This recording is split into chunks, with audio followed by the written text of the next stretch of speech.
looking back at the game against Alloa on Saturday, a 4-1 victory, it looks fairly comfortable, but probably up until the latter stages of the game when the third and fourth went in, it was a really tough match. It was, Jordan, but the pleasing thing again is it was a side that we hadn't managed to beat last season. Alloa are very much a possession-based team. There was no surprises in the way that they went about their business. We'd worked on a game plan. Truth being told, did it come off out of possession in the first half? Not the way we'd intended it to, but as I say, the boys applied themselves properly to score 4 goals there and come away with all 3 points. Was very pleasing. You spoke about character after the Inverness game, conceding early and showing the character to keep going and not panicking. Was the same said at half time? Was that your message to the guys at half time, was just to keep doing what they were doing and the goals would come? It was different at half time on Saturday because we had a feeling that we weren't winning the ball out of possession as much as we had hoped, in areas of the park that we had hoped for as well. So it was, as a manager, I was speaking, I was trying to get feedback from the players rather than me as a manager talking to them and telling them what to do. And the boys were very open and honest in the way the first half had went.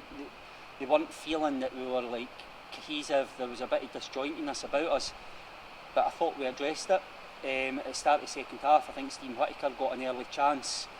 We tweaked it a little bit, bringing Kevin Hara on. Obviously the immediate impact of him scoring the goal, but we just dropped Stephen in just behind a narrow midfield three. We keep the 2 strikers, and that gave us the opportunity to win the ball higher up the park, and in the end we scored 3 good goals, and Kevin hit the post as well, so it's pleasing that we took all 3 points. I suppose as a former striker yourself, you'll know the emotions that Kevin O'Hara would be going through. To come off the bench and score so early on, that must have been a massive confidence boost to him and helped him go on to get those other goals during the second half. Yeah, but the bit that I find strange is Kevin's already, there seems to be this thing that our strikers haven't scored, with Ewan Murray chipping in and whatnot, but Declan's off the mark and Kevin had scored down at Dumbarton. What I will say is it's great for him to have scored in open play. He's done something that I never done, scored a hat-trick, I think it was within 24 minutes or something. So that's very pleasing for him. It's the first of his career as well. But he was the one that the previous week he'd played 60 odd minutes and then we took him off and other players come on and we went on and won the game against Inverness. He was the one that now benefited from other players doing the so-called donkey work to allow him to go on and have an impact. Kyle Turner had a really positive impact on the game as well to allow us to go on and score goals and win it.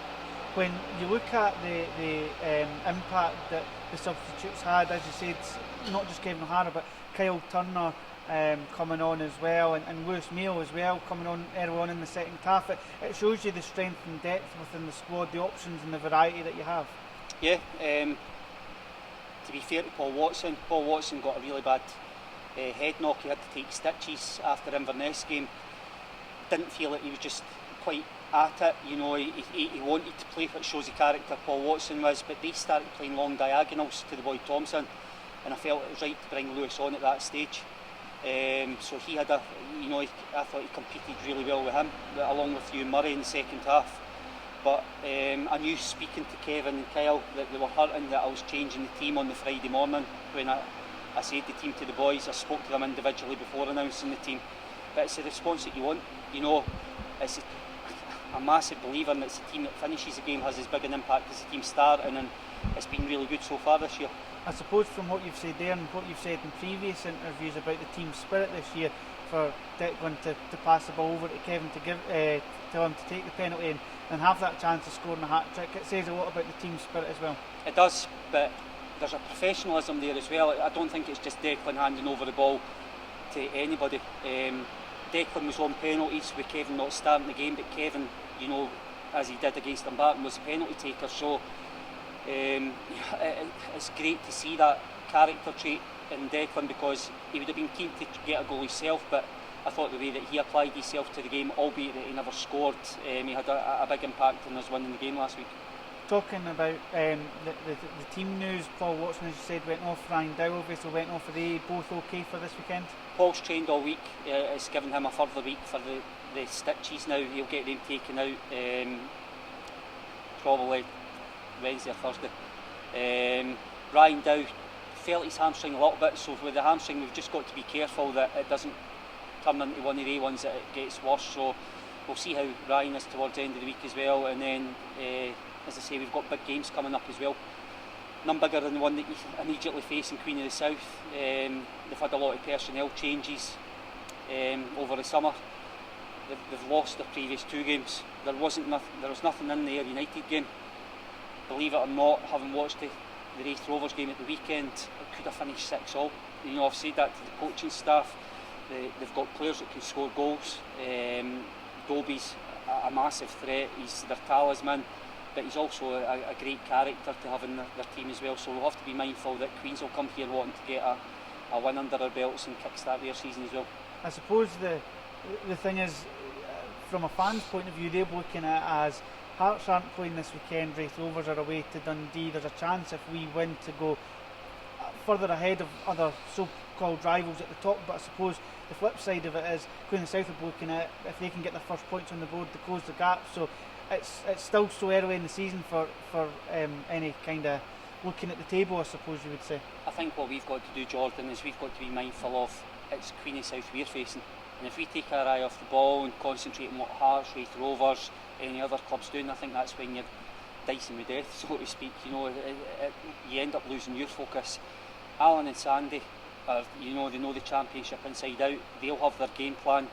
They'll have their boys up for it. They've had to play their last 2 games without their management team due to the virus that they face. So, you know, they'll be at full strength this weekend. And as I say, they'll be coming here looking to kickstart their season.